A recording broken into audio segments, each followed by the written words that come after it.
sports reporting. It's a 15-yard penalty. First down. You know nothing about sports. Nuts prod, nuts beats.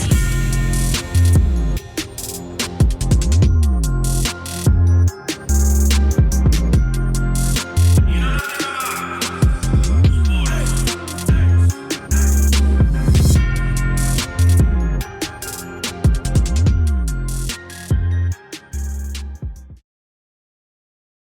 Alrighty. Hello, America. Yo. We are live. You're listening to the You Know Nothing About podcast. You know nothing about sports podcast. I'm pretty sure we don't. So, We don't know jack. Nothing. hey, man, Strictly entertainment. I sent y'all the results from our predictions. Yeah. Each one of y'all got 9 wins. That's pretty good. I got 10. We'll see how we do this week. So we're gonna do this. We're gonna do this one prediction and get it out of the way because the game starts in about 20 minutes. So, B, who you got tonight, B? You know, I don't even know who playing. the Titans and the Colts. Oh, okay. Hey, the show says we know nothing. Hey, He just proved it. exactly. Hey, we're not sports, man. We're real dudes. We're real husbands. We do this for fun. We don't get paid to do this. So, that being said, I'm taking the Titans tonight. Yeah, that's what I'm taking, man. I got the Titans, man. I don't see them, although the Colts got that number 1 defense, man. But the past couple of games they've been getting kind of beat. So I'm taking the Titans. Who you got, K, man? I got the Colts. What? Yeah, I'm not impressed by what I've been seeing lately by the Titans. They're gonna stop Derrick Henry? You don't need to stop them, just slow them down. And then just force Tannehill to beat you. And Wow. he doesn't put up numbers until like the fourth quarter when they down like 15. So you're banking on the Colts defense to pull this out for him. Colts defense, running game, old man Rivers, finding some wide receivers and tight ends. Yeah. Yeah, Naheem Hines is pretty good. Teams forcing Tannehill to beat them is in large part why they're 6-2. Because he's come through in the clutch. Don't they get back T.Y. Hilton tonight? I think so. I think he's coming back, yeah. So that's a good segue, K, man, since you said the defense. That leads us into one of our main topics that I brought up this morning, man, was he said it early in the week, Lamar Jackson said that defenses know what they're doing. That's why he hasn't been as effective this year as he was last year. Yeah. Now, I watched several different shows this morning, and the consensus pretty much is last year they were saying Lamar Jackson was so advanced, he was ahead. Now, the consensus is that the league has caught up to him. Now, my question to y'all, number one, do you think the league has caught up to Lamar Jackson? Number two, as an offensive coordinator, what can you do to change it up so the defense are not calling out your plays before they happen? I'll start with you, B.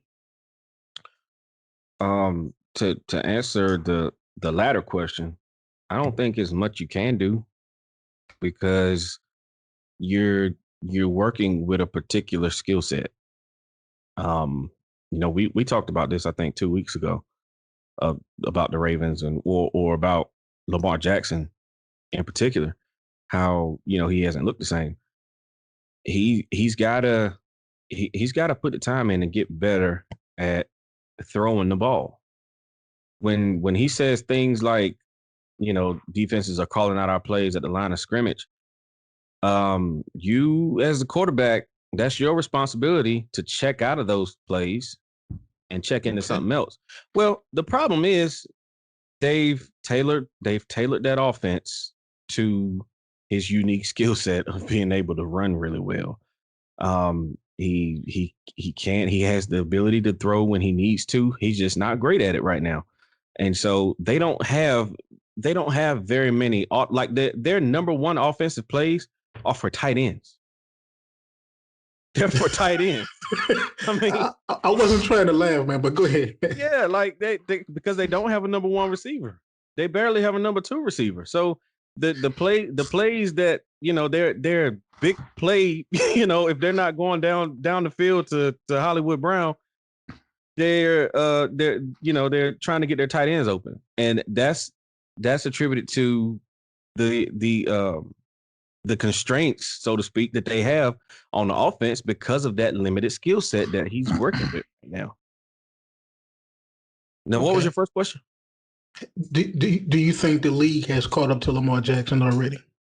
As far as, like you just said, scheme wise, they know what they're going to do. They know the plays, and so you think the lead is up to speed on the Ravens' offensive play calling? I think I won't say the league in general. I think teams with good defensive minds and good defensive coordinators have caught up.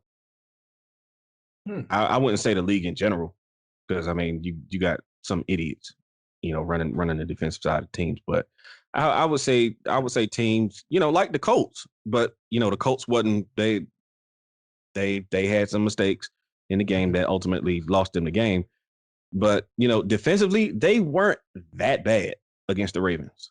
They just made too many mistakes offensively. I get it. All right. So, okay, man. Same thing. You think the league has caught up to Lamar Jackson? I don't think the league has caught up to Lamar Jackson. I think the league has caught up to Greg Roman, the offensive coordinator of the Ravens. That's one of the things I was thinking about, K-Man. He is the one that's supposed to design that offense. He is the one that installed that offense. Now, I will give him some break because of COVID. Everything got shortened. But it almost reminds you a little bit of two things.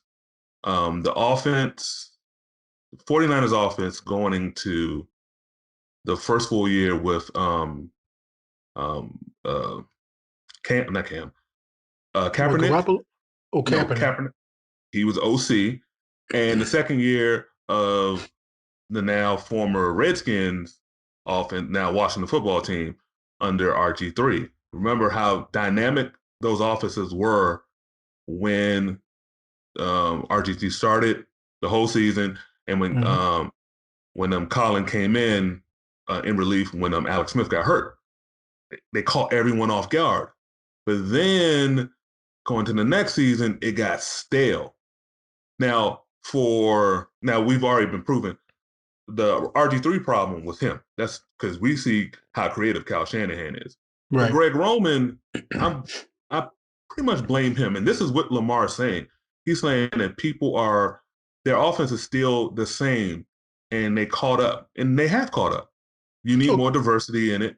Now, unfortunately, personnel-wise, he don't got. Well, we stated this last week. He doesn't have a number one wide receiver. He is missing Marshall Yonda. He is missing Ronald Staley. The offensive line got devastated. Yeah. Mark Ingram is. He's been questionable the last 2 old. He's going down that hill. He's going down that So that's the problem. Lamar can be a little bit better, but it's now all on him. So to Brandon kind of brought that up, and to your points about play calling, because Brandon mentioned if he's a good QB, he should be able to check out of that play and call another play. So, okay, man, you brought up a good one with Roman. My question is, shouldn't he at least listen to the quarterback after he said that, hey, man, look, I'm pretty sure Lamar went to the sideline, hey, man, they're calling our plays out. Yeah, we got to switch it up. Right? Yeah, he should have went to his QB coach, and his QB coach and offensive line coach and the running backs coach and the offensive coordinator should start this week. I know they have other plays. Right. And maybe because of shorthandedness, they haven't been able to execute it, and maybe they're a little afraid to, implement that in the game. But yeah, we're November. We're mid-November now. Good point. So it's the playoff run. Good point, K, man. It's November. this is another question on the summit to both of y'all. Being that it's halfway through the season, do you think now is a good time to bring in new plays that the defenses haven't seen? Do you think your players can pick up these new plays quickly? Well, I think teams have plays. Teams practice things all throughout the week that we never see on Sunday. Teams have plays for a rainy day, so to speak. They also have plays that they stash until, maybe towards the end of the season, to come playoff time, they Right. bring out something new. Teams have plays. Mhm. I don't think you're going to see. I don't think you would start seeing anything new until we get towards the end of the season or come playoff time. But the teams do have plays. They just don't want to reveal too much, because I mean, if you reveal your hand too early, you won't have anything left for the playoffs. Oh, what you got, K man? Yeah. I remember, what was it? I think it was 2014. It was I think the divisional championship or AFC championship. I can't remember, but no, it wasn't 2014. It was 2012. The 2012 or 2011. I can't remember, but remember the Patriots was doing all types of wacky plays against the Ravens, because the Ravens was coming in there and they were kicking them in the mouth, but they were doing all these little goofy plays that no one ever seen before. Right. And because they essentially practice it. Andy Reid does that a lot.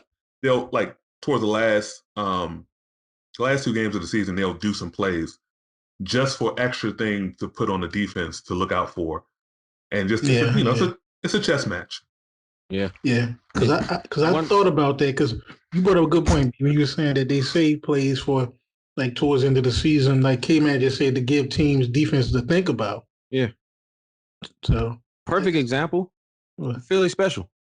Yeah. Nobody has seen that all year, and they brought it out in the Super Bowl. Yeah, you're right. So teams always got one, and they always got one stashed. Well, I won't say teams. I would say good offensive coordinators always got one stashed. Yep. I'll give you that one, man. And I think that's a good strategy, because, like you said, you don't want to tip your hand too early. Right. But in case of the Ravens, to me, something has to be done. They've got to change the play calling up.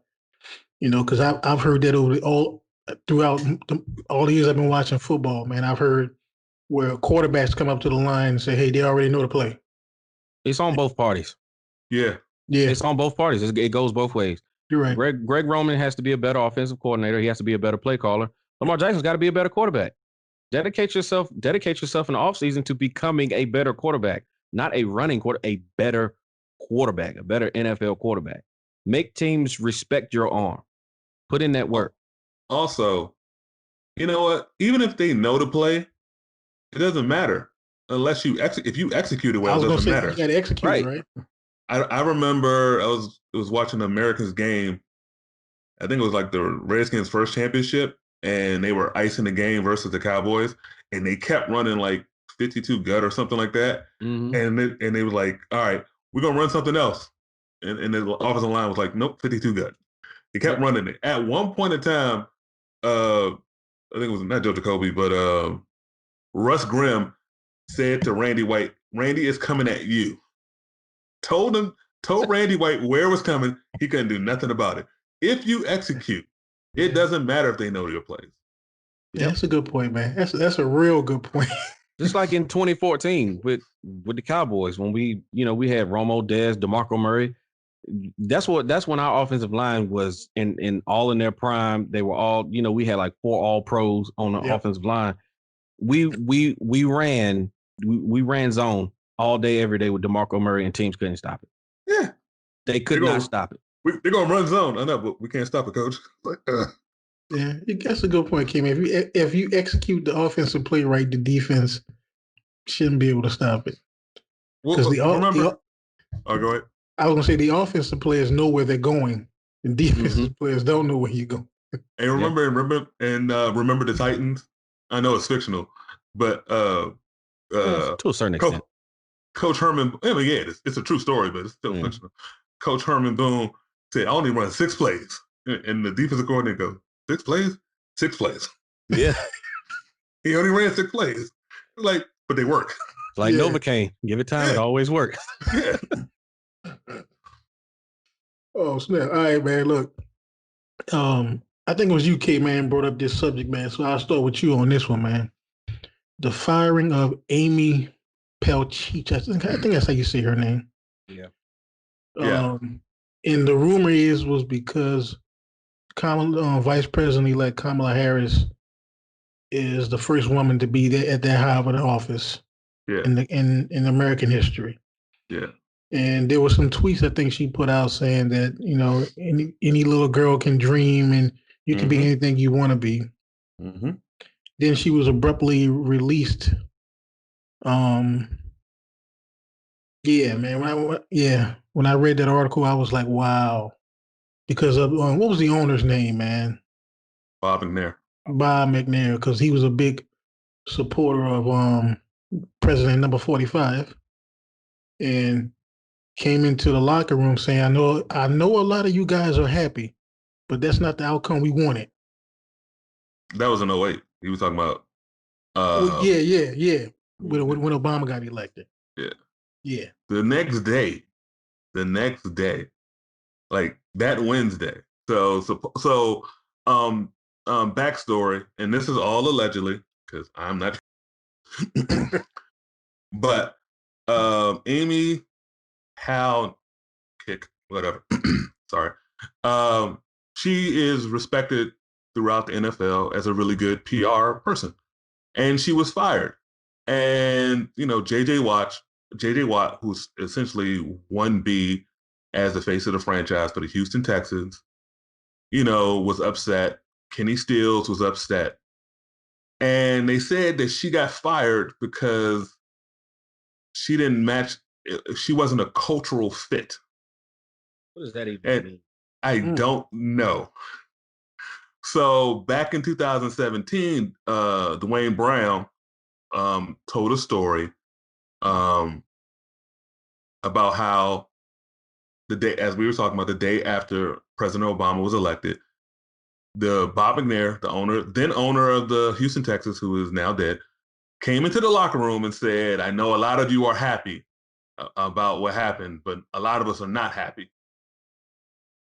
And then, and then this is the same dude who during, I think it was like last year or the year before, 2 years ago, said something about we can't let the inmates run the asylum. Yeah. So that kind of lets you know the culture of the Houston Texans. So then the PR, the head of PR, tweeted out, a historic day after Joe Biden and Kamala Harris won. And then she retweeted what Reese Witherspoon said, a monumental day. And then she was fired because she wasn't a cultural fit. The Houston Texans, we already know, is a bad organization. It's because of Bob and other stuff, but it's just more. Just because the owner's dead and Bob's gone, there's still people there. The son runs it.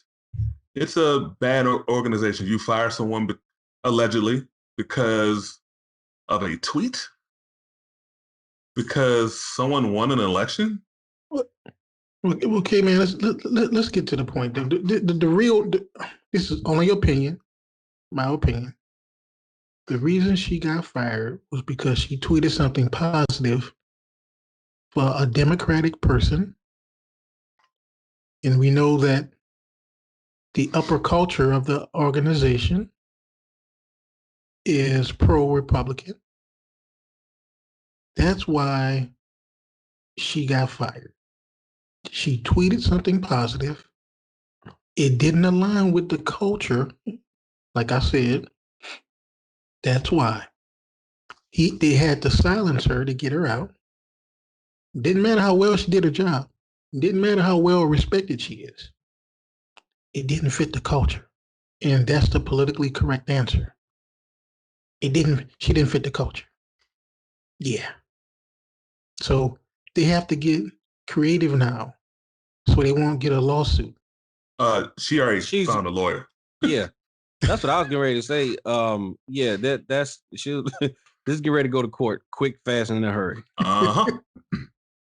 Quick, fast, and in a hurry. And it ain't really much left to say on this. I agree with what both of you said. And then there's the tidbit that she's a woman.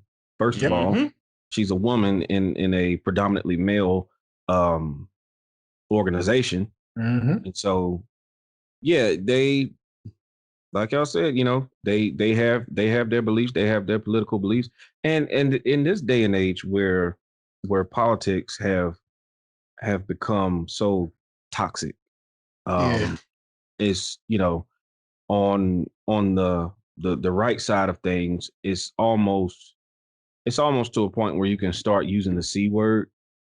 It's pretty much like a cult now. Yeah. It's almost like a cult, and you're either all in or you're not in at all. Exactly, and that's the point, man. The last 4 years, I've never seen politics play this much into like sports and other things. Yeah, which is because there was before the previous 4 years, there was always like a rule: you don't really mix politics and sports, right? And religion. In anything, religion. Yeah. Church and state. Exactly. Church and state. Yeah. Because I'm gonna tell you, when my dad was alive, that's one of the things, man. When I was sitting there drinking with him one time, and he and I, we looked at it was, I think, a political commercial came on, and we both looked at each other. We was lit. We both looked at each other and just started laughing. He said, "Nah," I said, "We don't talk about that." "Nah, man, we can talk about everything else, not that." Classic. Oh, go ahead. No, I was just gonna say, I think that in general is why it's gotten so bad. There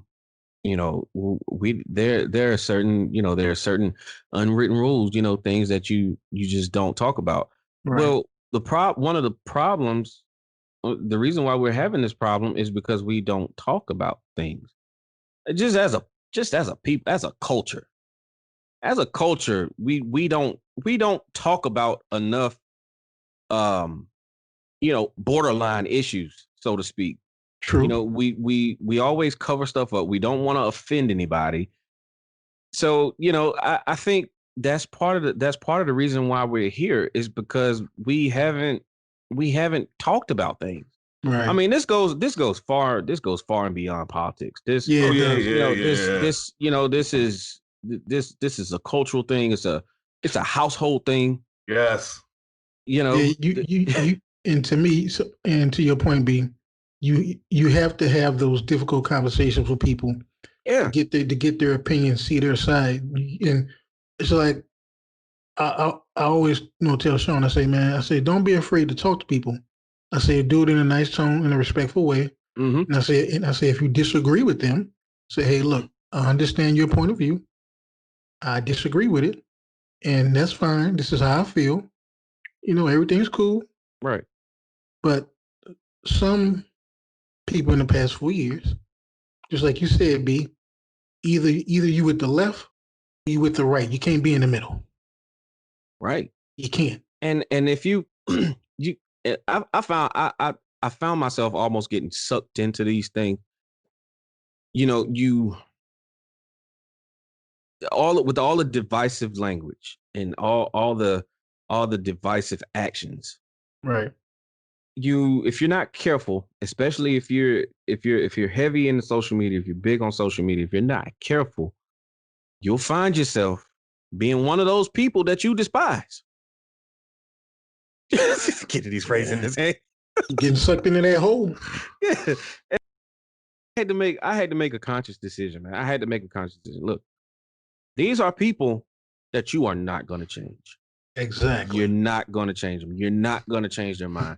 So why, the 10 to 15 to 20 minutes or more that you would spend, on social media arguing with these fools, take it and do something constructive. Like leave that energy with them. No. And, They want that smoke. Yeah, what you say, Kenny? They want that smoke. You tell me, and come I'm ready get to it. give it to them. And you know the bad thing about smoke, it can choke the both of you. Smoke Yeah. can As long as I take them with me, I don't care. I don't care. I'm telling you, I swear to God, like one time I think I told this story before. It was on Twitter, and they were talking about the GOAT, and you know how I feel about that GOAT reference, and they were talking about Brady, and some guy, I guess he was from Boston, like, Tom Brady is the GOAT. And I'm like, yeah, and I was like, well, Joe Montana never threw an interception in a Super Bowl, and he's undefeated. Please tell me again why he's the GOAT. And then we were going back and forth, and he's like, you must have been, this is like 17, 18. You must want to be one of those people who believe Hillary won. I'm like, what? Yeah. What? And I was about to give him all the fire in the world. He go give him the business, huh? But I stepped back because I'm like, I just don't feel like it. Because I knew it wasn't going to be an intelligent conversation going back and forth. So I just like, But sometimes the intelligence went out when he made that comment.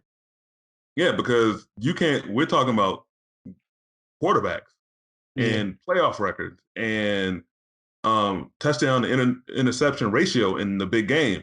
And you telling me about a presidential election? Like, what? Yeah. You see, I would have, after like maybe going back and forth for like maybe a minute or two, I would have told Dewey, look, man, I understand your point of view. I got my point of view. Neither one of us have to be right, but I respect your opinion. Deuces. Yeah. You're so much better than me. I just blocked him. I didn't care. And look here, man, since we on, we can talk about this for 5 minutes, man. Then we're going to go on to what stood out. Speaking of Houston. Yeah. Are we doing this? Hold on. This VP just got fired. Football team, Texans is in turmoil. Now the Houston Rockets are in turmoil. Everybody's jumping ship or trying to jump ship. What the hell is going on in Houston? Are you asking me? Yeah. You might as well. That's your team. Might as well. All right. So, what happened? Here's what happened. In the fall of 2017, Les Alexander, the Houston Rockets head coach, said he wanted to sell the team, and he wanted $2.2 billion for the team. And there's a guy named Tillman Fertitta, who's a distant cousin to the Fertitta brothers who ran UFC. He put in the bid. Before Tillman would purchase the team, they locked up James Harden. They locked up the then general manager, Daryl Morey, and they locked up a couple more people. And I was like, why they do that? Well, come to find out, Les Alexander knows Tillman's cheap. One, he was only worth $2 billion. And he had to, I never heard this before, he had to borrow $200 million from the guy he was buying the team from for the sale to go through. Yes, the NBA allowed that. This is such a mess. Wow. I've never seen. Okay. Because he wanted sole ownership, like most NBA teams and football teams and all sports teams have an ownership group. They have a head person and they have like two or three other people. 3 or 4 other people, yeah. Yep. So someone has like majority share, but no, he wants the team all to himself, but he couldn't afford it at the price tag it was. So this man doesn't want to pay the luxury tax. This man had stopped the team from making certain moves.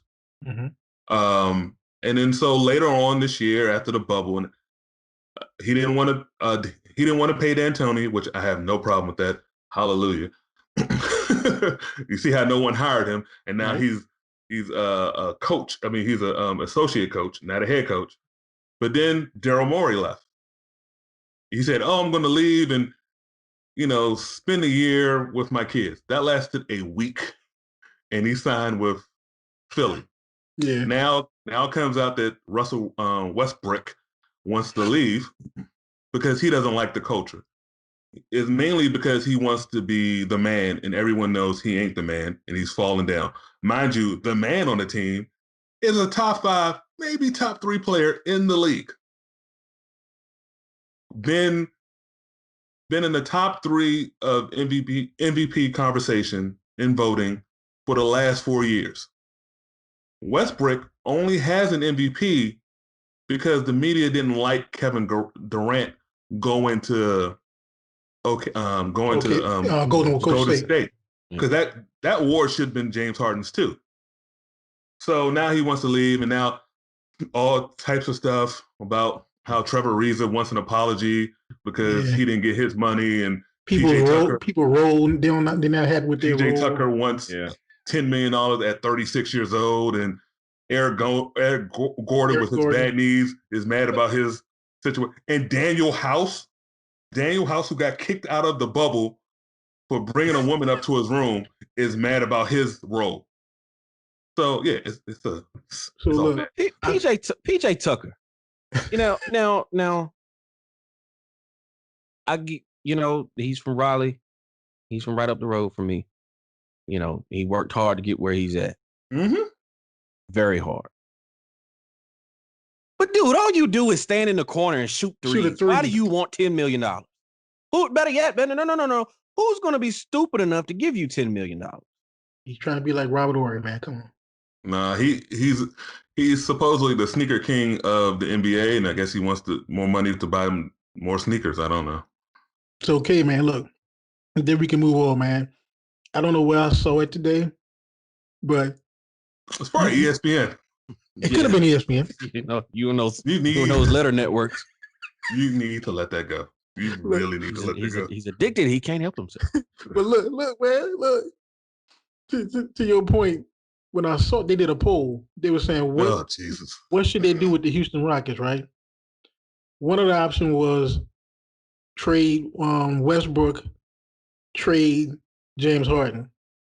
And look, why 49 to 48, I think it was 48% was trade James Harden, 49% was trade Westbrook. And I think it was like 10% for blow everything up. I was like, man, Kennedy is prolific. He was on to it early. Here's the problem. And this is the problem with NBA. And this is actually the problem with the NBA and ESPN. I've never seen the NBA's Twitter, ESPN's Twitter, partners try to make fun of a player who is a star in this league. I've never seen this before. And yet they always big up, like, let's be fair, they big up, I've been kind of holding this in. They big up Luka Doncic. Oh, yeah. Luka Doncic does everything that James Harden does, but slower. Yeah. And you know why. But he's supposed to be great. The step back jump shot in 3 is something he invented. Everyone, when someone else does it, oh my God, but when James, there you go. I think that's a travel. And it's all because social media, but then mainly ESPN has lit the fire to that. And it is actually sad. And it's made I get you that. The Houston Rockets kind of, I don't know, for some reason hate it because like, oh, I hate watching them. I heard somebody say, I hate watching them, but they're a Wizards fan. You watch the Wizards. Hey, but James Harden do be traveling though. Everybody travels. I still remember LeBron and his crab dribble. But look, K-Man, to your point, the Luka Doncic thing, I saw that throughout this season, man. They were hyping this dude up so much. I think he's 20 years old, 21 years old. They're hyping this guy up, and I'm not impressed with what he's doing. Like Kramer said about Mel Torme, he was impressed with what I do. But I'm not impressed with nothing what Luka Doncic do. I'm like, and to your point, K-Man, yeah, James Harden kind of does the same thing, but James Harden's been doing it longer. Maybe that's where Luka Doncic stole the game from. Yeah, that's what he did. Yeah, right. Because James Harden James Harden changed the game of basketball as we know it. He changed the NBA. He made it cool to pick up your dribble, step back 3 steps, and pull a 3 and make it legal. Change the game. He knows the rule books. Change the game. James Harden is the very best. Nobody can hold a candle to him when it comes to driving the lane, drawing contact, and getting to the free throw line. Yeah, I'll give you that. Nobody gets to the free throw line better than James Harden. I mean, if you're a Rockets fan, it's the best thing. If you're not a Rockets fan, you hate seeing it. You can't stand watching it. When we beat the brakes off y'all in the playoffs, I could not stand watching James Harden draw all these ghost fouls. All he has to do is flail his arms, throw his head back, and he gets a call. It's ridiculous. But you know what? He deserves credit because he's found a way to manipulate the officials, and it works. No, well, I'm gonna say it's not a manipulating officials. Yes, it is. It's manipulating. It's actually no. First of all, he's a star and he gets calls. That's plain and simple. That too. He manipulates the rule, man. He manipulates the rule because, just like y'all said, he does that. It's like he'll bait you in to get close to him, and then he'll because you know he's gonna shoot a three. Yeah. He'll bait you in, and he just like B said, he'll raise his arms up and flail, and the ball goes in there. There's no one in this league that can check him 1-on-1. No. I thought. Now this is where, and this I should have saw it, and I think Shannon Sharp brought it up when the first time we played the Clippers. Is like, why isn't Kawhi checking James Harden? I'm like, it's the first game. It's like really early on. I was like, But then right before the bubble, we played him again. He still didn't check him. In the bubble, he didn't check him. No one can check this dude 1-on-1. The thing, it's the NBA and its partners. It's the Larry Bird effect. How everybody kept back in the day, Larry Bird is really good, and kind of minimizing. Good point, K-Man. Magic. Yeah. They're not comparable to the point that Larry Bird, after he got mollywopped in 87, said Magic is the greatest, Magic's the best. There's not. We've seen it with Steve Nash. We've seen it with Dirk. It's a thing that they love to do. As young as Luka is, I might be in the minority with this. I think he's already reached the ceiling.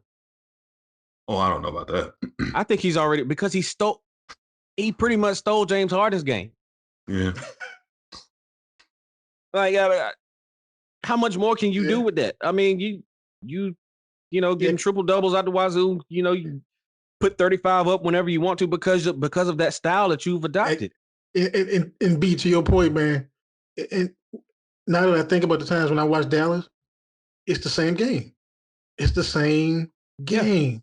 And, right? and so, here's the most impressive part about what James Harden does. Here you go. Y'all ready? Yeah. He does it all with a dad bod. Oh, yeah. He does it all with a dad bod. I mean, James Harden has the same build of the dude that you picked third at the YMCA. Let me get him over. Dude with the gut, man titties or whatever. Dude. Hey, Clarence. I got you. Let's go. All right, man. All right, let's move on, man. Let's go. One more thing. It's funny you say that because who did the Houston Rockets hire as their head coach? The offensive coordinator / lead assistant for the Dallas Mavericks. Right. Will they be saying the same thing this season if James Harden's still on there when it's now motioning and running? Will they be saying, "Oh, James Harden is different," or they like, "Oh, he copied from Luka"? I bet. I put money on he copied from Luka. Bet. I got you. Okay.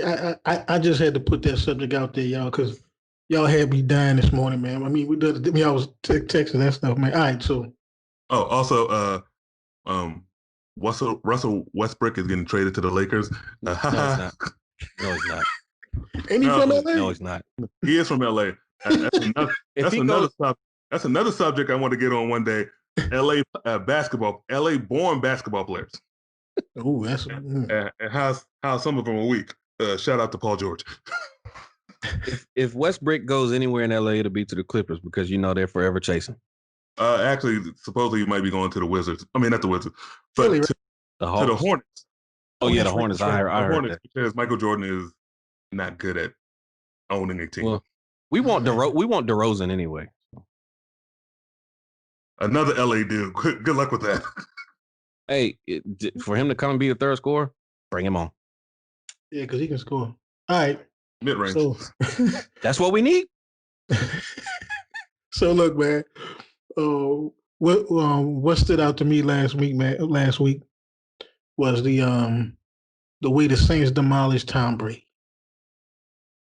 I I was not expecting the game to be that lopsided.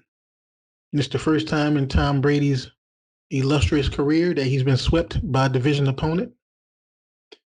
So the best they can do in our division, if we keep going, the Saints keep going, they can do second place. But that's what stood out to me, man. I did not see a 38-3 victory. I don't know what got into the Saints defense. I don't know if it was the Bears. I mean, but the Bucks execution, as the K-Man said earlier. I don't know what it was, but that's what stood out to me, man. What y'all got? One thing that stood out to me was I'm starting to realize that teams are just not afraid of the Chiefs. Yeah. I don't, they teams that they've played, they lost to the Raiders. That was their lone loss. But in watching that game Sunday, the Panthers at the Chiefs, teams just are not afraid of the Chiefs, and they played them straight up. And I'm impressed overall by the work that Matt Rule was doing in his first year at Carolina. I wasn't that optimistic given where he came from, but his track record said that everywhere he went, he uplifted the program and they became a winner. Yep. You're starting to see that. Like, even though Carolina's 3-6, they don't play like a team that's 3-6. They've been in all the games this year, basically. Yeah. They play with a swagger, and I'm loving what I'm seeing with the Panthers. The other thing that stood out to me is Seattle's defense is going to be their demise. Yeah. I mean, you let Josh Allen. I know. I'll shout out to Josh Allen. He was playing for his grandmother. He lost his grandmother last week. But still, I ain't gonna say that. I got sometimes I gotta dial it in. It's too soon. It's too soon. But they let Josh Allen go for over 403 touchdowns. So as good as their offense is, their defense is going to be their demise, man. All right, yeah, good points, man. What you got, K-Man? To piggyback on what Brandon said about the Carolina Panthers owner Dave Tepper, seems like one of the more impressive of NFL coaches. I mean, NFL owners. He just got there, but this man was blown away by Matt Rule so much that he gave him $8 million a year. A dude with no NFL background. Just like 5 years ago, he was coaching Temple.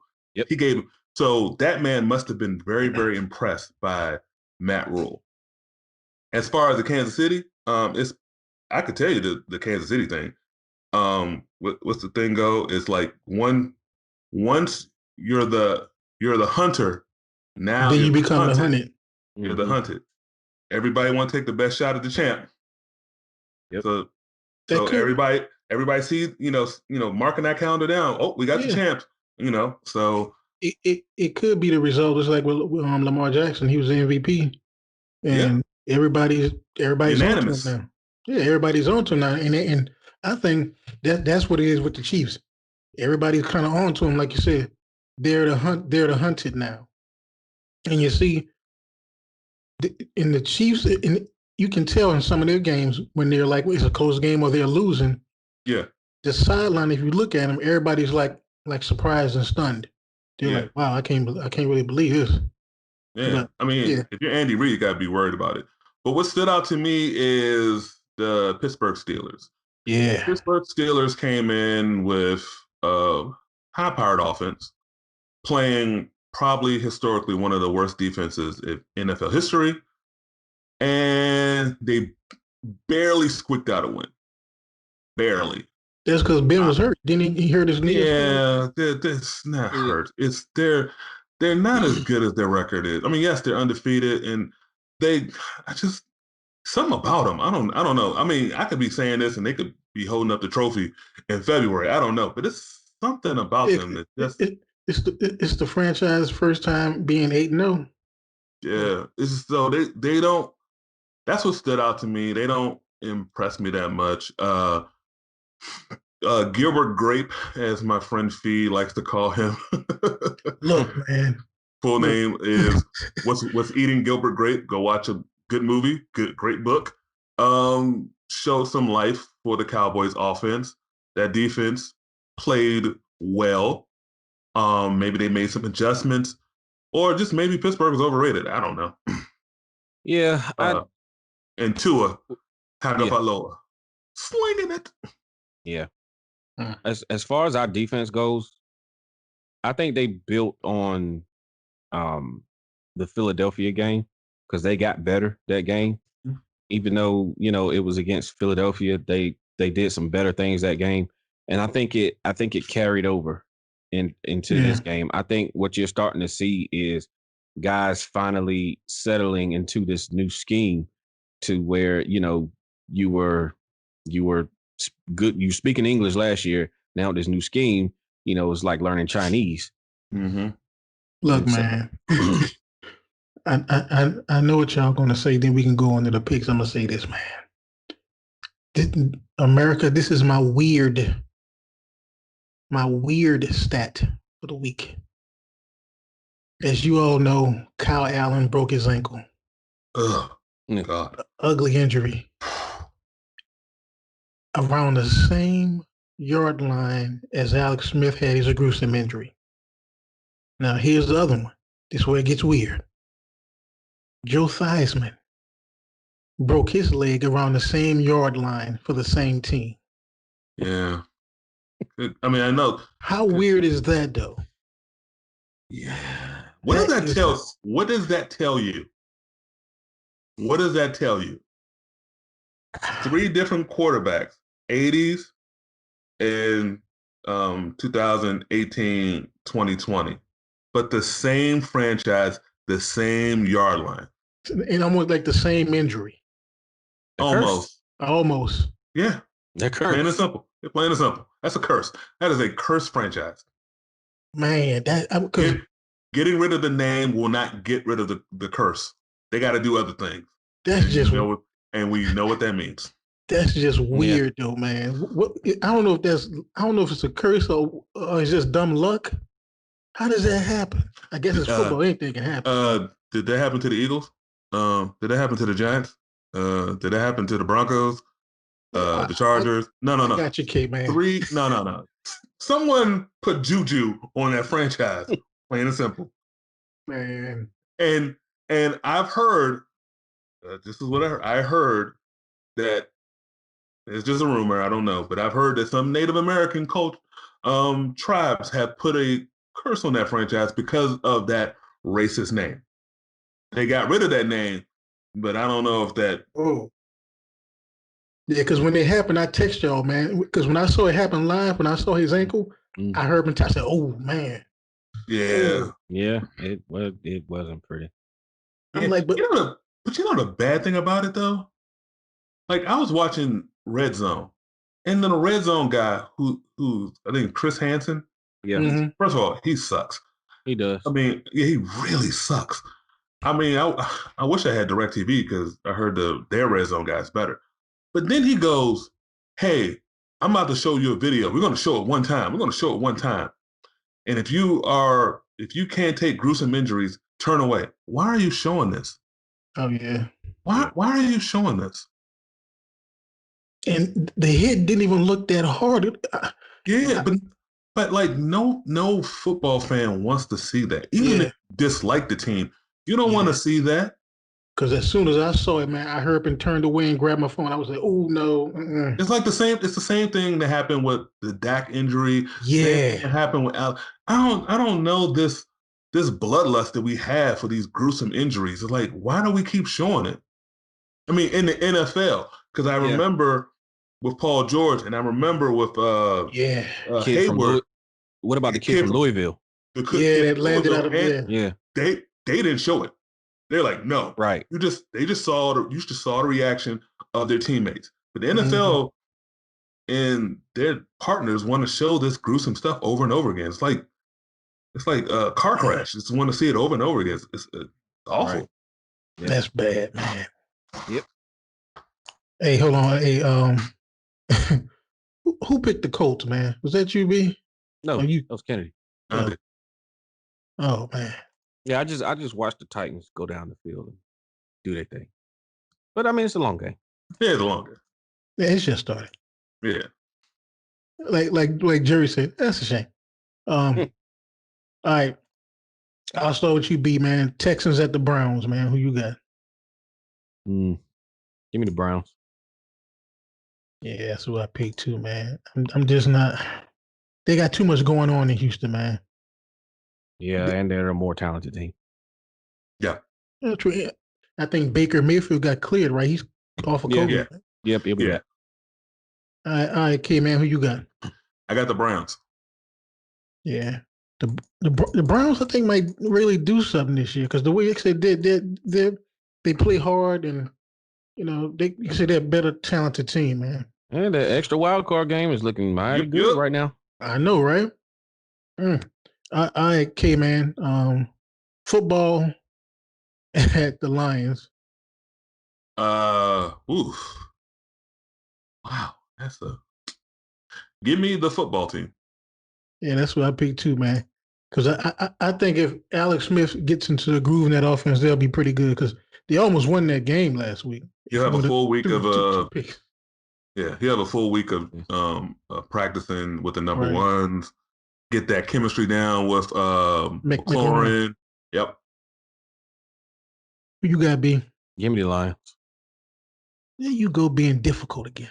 And nothing I saw Sunday makes me think Alex Smith is going to get into a groove. Nothing. Give me the Lions. All right, man. All right, B. The Bucks at the Panthers, man. Who you got? The Panthers. What? Yep. Now you know you're gonna that will what? That's gonna mess up second place in the NFC South. I don't care about the AFC South. Who cares? First of all, why do you care? Your team's number one. Why do you care? Well, it's a principle thing. No, it's not. It's an old saying. You don't punch down, sir. Who you got, K, man? I got the Panthers. Oh, look. Oh, everybody's on the Panthers bandwagon now. It's not the Panthers bandwagon. First of all, the Panthers are not as talented, but they play hard. That's the thing. They play hard. They play fundamental football. They play hard. The Bucks are overrated because their quarterback, Tom Brady, aka Just for Men, because he starts the game, his hair's brown. He ends the game, I just see all this gray on the side. And look, man, I don't know what's going on. Look, somebody He's said aging before our eyes. So I'm just saying. Somebody said last week on social media was like, "Wow, this got to be one of Tom Brady's worst games. How come the other aren't in his face like he's in other players' face?" Yeah, exactly. Yeah, he's so quick. Oh, he's been. Don't get. I'm not. I'll say this if we can move on. Just like Kennedy said, the Panthers play hard. The Buccaneers play like a team that they play like a team that think it's supposed to. They're supposed to. You're supposed to give it to them. Yeah. You know, they act like a team that has, you know, a bunch of talent. Also, go ahead. I was gonna say B. So to both of y'all, would that be considered the Tom Brady effect? Well, I wouldn't. I blame that more on Bruce Arians' arrogance than anything else. Yeah. Bruce Arians is arrogant, dude. It's really arrogant. As good as he is as a coach. Yeah. As good as he is as a coach, I mean, he's a decent coach. Dude is arrogant. Arrogant. And then also, football's the ultimate team game. Last year, you had Godwin, you had Mike Evans. All of a sudden, now I got to share the load with Antonio Brown and Gronk. Right. Yeah, but go to the tight ends. OJ Howard. Yeah. Cameron Brate. Now I got to share reps with Gronk because he comes in. That animosity could be coming up in that team. Here's one thing, then we can move on. Is there such thing as too many weapons? Yes. Yes. Hmm. If your quarterback, unless your quarterback's that dude, and Tom Brady ain't been that dude for at least 5 years. If you're Patrick Mahomes, because if you look at Kansas City, they got a lot of weapons, but you don't see anybody yelling about them, yelling to Patrick Mahomes, or yelling to Andy Reid, or yelling to Eric Bieniemy. I'm not getting my touches. No, no, no. They all fall in line. It's a team game. That's a Yeah. good point, K man. You need balance. You got to have balance. It's a good one. All right. So K man, I can go either way with this game, man. But I picked the Giants. Eagles at the Giants, K man. Man, these are awful choices. Eagles at the Giants. Yeah. um, America, you heard that sigh. Give me the Eagles, I guess. I picked them to win the division. That's what you sure did. And plus, I don't like the Giants head coach. Look, I'm taking the Eagles. We know. We know. Who you got, B? All he does is make the Giants competitive week in and week out. I'm taking the Giants. Mm-hmm. Yeah, man. I mean, now granted, they beat the Washington football team, but Yeah, exactly. all right, B. Jags at the Packers, man. Mm-hmm. You got to think about this. I'll give you the Packers. I can say, man. What do you? Yeah. All right, who you got, K man? I got the Packers. Yeah, B over there talking about. Yeah, think about this one. You know, listen. I'm not the way this season is going. You know, the Jaguars found another quarterback on Sunday. Yeah, Kids got some juice. Yeah. You know, and I wanted to, but no, I'm not gonna do it. Hey, look, we'll find out on Sunday. He's like, I should have picked the Jags. Dang it. Yeah, I won't be saying that. All right, K man. This is an interesting game here. Bills at the Cardinals, K man. Who you got? I got the Bills. What? Yeah, the Cardinals, they ain't ready for prime time. They're just not. I like where they're going. I'm slowly turning around on Kingsbury. Slowly. Man. As slowly as the Titanic tried to turn around from that iceberg. Slowly. Man, the little man gonna run all through the Bills. All right. So, all right, B, who you got, man? I expect the Cardinals to come up a little short. You couldn't help yourself, could you? I think that the bar has been raised too high. I like the Bills. Are you trying to say that they don't measure up? Oh man. Hey K man, when you do the joint for this one, man, we gotta hear this one. I think they're gonna yeah, man. I think the Cardinals are gonna sell themselves a little short. Give me the Bills. All right, B. Chargers at the Dolphins. This is the two rookie quarterbacks. And we're kind of high in the draft. Who you got, B? As much as I like Justin Herbert, these are two teams headed in two different directions. I like where Tua is taking the Dolphins. They seem like a really energized team. Yeah, they do. You can tell they're well coached. They can win anywhere. They can win at home or on the road. Right. I like the Dolphins. Yeah, that's who I picked too, man. It's like he came in and instantly ignited that team, man. Who you got, K? Yeah, because the team wanted him from the from the jump. Yeah. I'm picking the Dolphins. He is a natural born leader. We all remember the first time we saw him.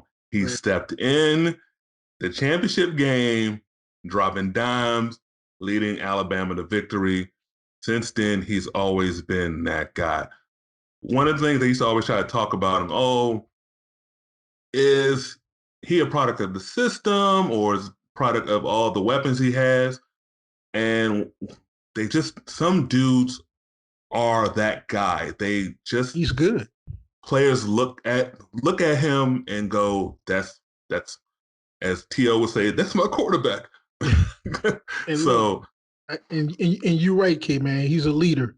You can see it as soon as he got on the field, and it seems like his little brother Talib might be kind of like going that way from Maryland, because when I watched Maryland play that, I was like, man, dude, he's a little bit shorter than Tua, but he has a pretty good arm. He seemed pretty accurate when he was throwing the ball. I mean, when Maryland got him, going like what was it, like last year or the year before, everybody kept saying that that his little brother was actually better than Tua. Yeah. But then the number 2 quarterback started getting the reps, and so the guy followed the Maryland coach to Maryland, and that's a coup for Maryland. I mean, to get a top, I don't know if he was 5-star or 4-star for Maryland, a basketball school.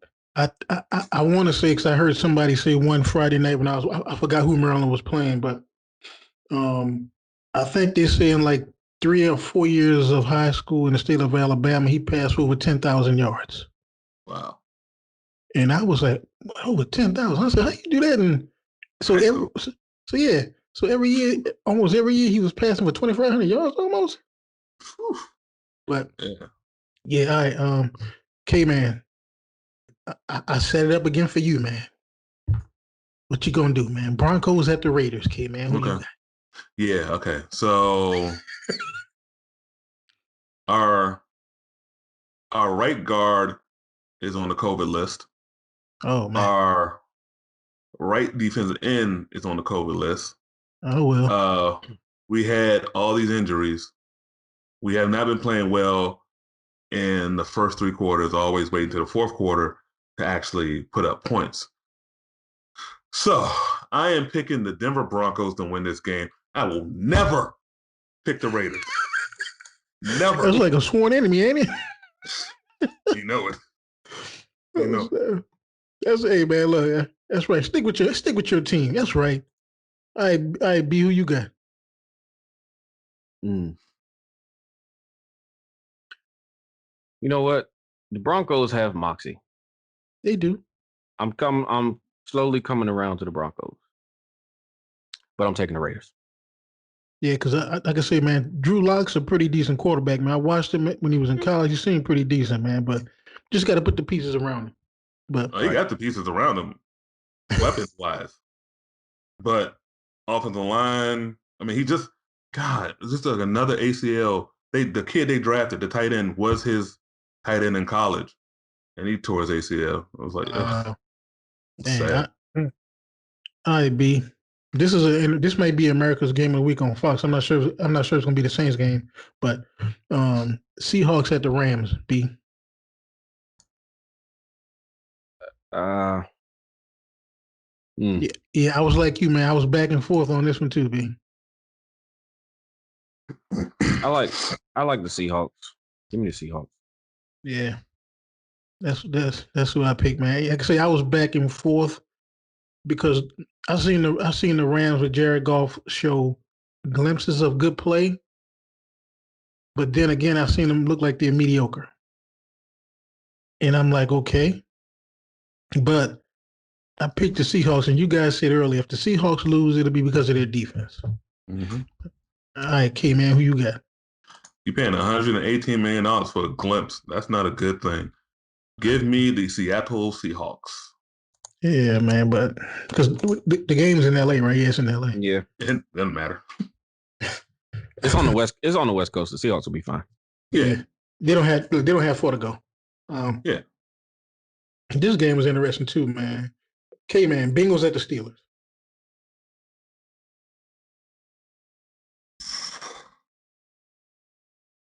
I'm taking the Bengals. I almost did, man. I almost did, but the Steelers ain't no. They are. Again, like coming around with Cliff Kingsbury. I'm starting to come around with Zach Taylor. He's starting to kind of impress me with the limited talent they have. They are playing hard. I'm not impressed by the Steelers. If the Broncos got moxie, the Bengals got moxie. That's Give me true. the Bengals. All right, who you got, B? I'm taking the Bengals too. What? Did you not see how vulnerable the Steelers looked on Sunday? Yeah. And this is a team. This is a Bengals team that they're not dealing with the injury issues that we are. So, Yeah. and it's a division rival. Divisional game is right. It's It's like going a to be it's like a backyard game. they should have beat the Steelers earlier in the year. They should have beaten them earlier in the year. I'll give you that one. I think they're going to finish the job Sunday. I'll give you that one, man. All right, B. 49ers at the Saints. The Saints. Yeah, that's who I pick. Unless the Saints just have a complete relapse. Yeah, K man, who you got? Saints. Yeah, man. We'll see what we do. I'm hoping that's the game of the week. All right, K man. Patriots at the Ravens. Ravens. Yeah, all day with that one. Yeah. You know, so hopefully Lamar get his stride back against the Patriots. Who you got, B? The Ravens. The Patriots farts won't make noises after this game.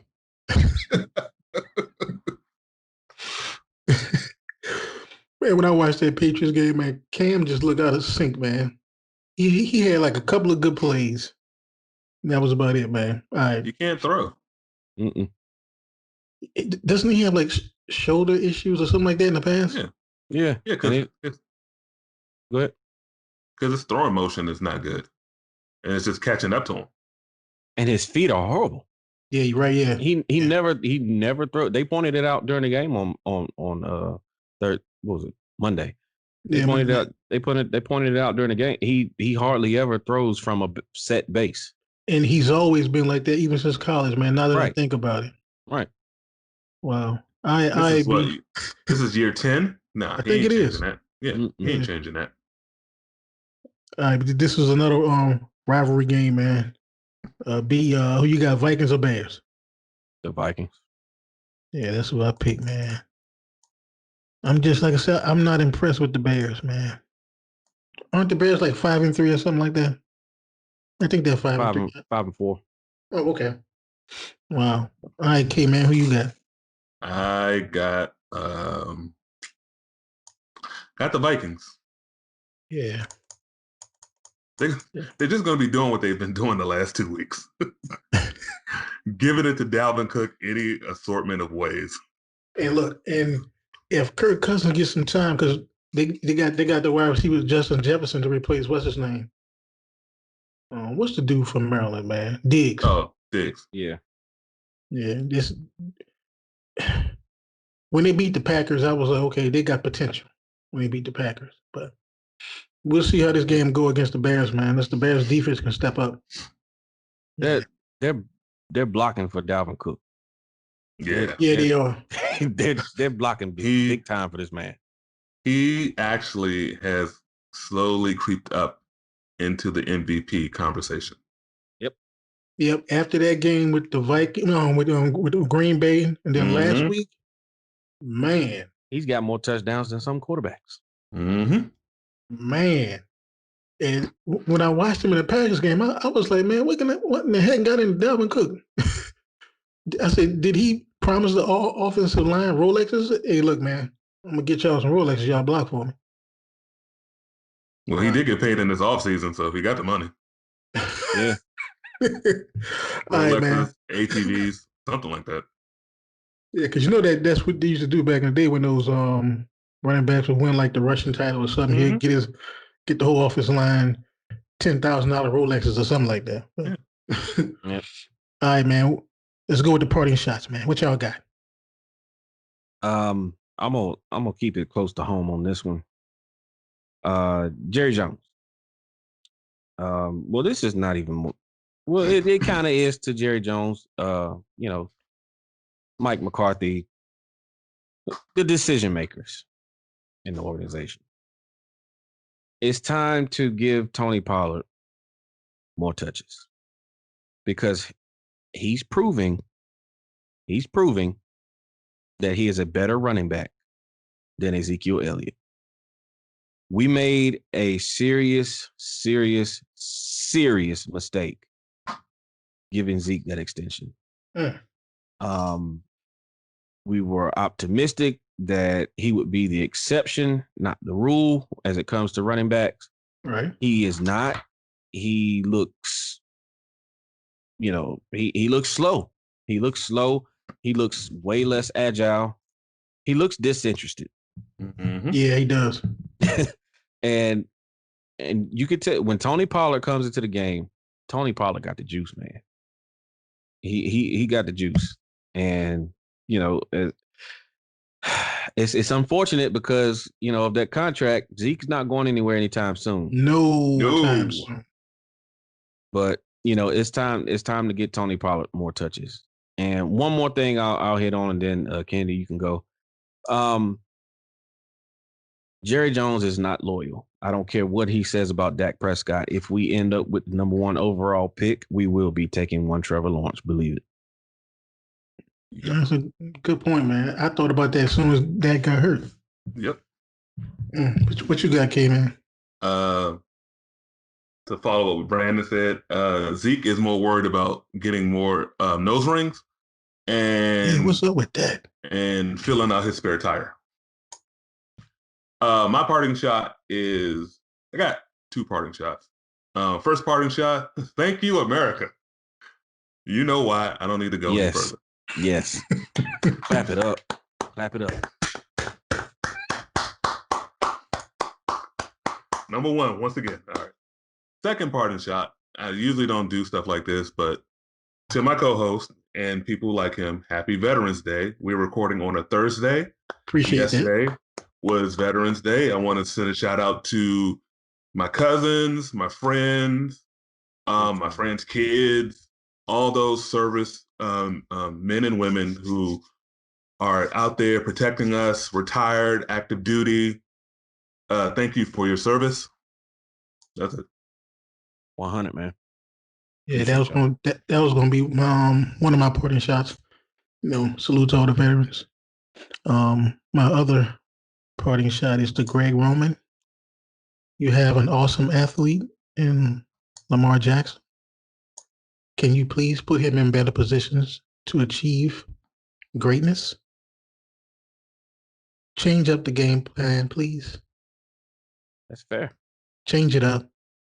Anytime your number 1 player tells you they already know the plays, that should be a red flag right there. Yep. You got to make a change, man. Got to make a change. As Michael Jackson said, make a change. Come on. Man in the mirror. Hey, man, you know it. You know it. And then wasn't it the Winans that had that song? It's time. Yeah. Time to make the change. We are the people who can do it. And then Greg Romans, he's the person that can do it. Yes. Yeah, man. Just take. So listen to the lyrics of the Winans and Michael Jackson. Make that change. Yes, change.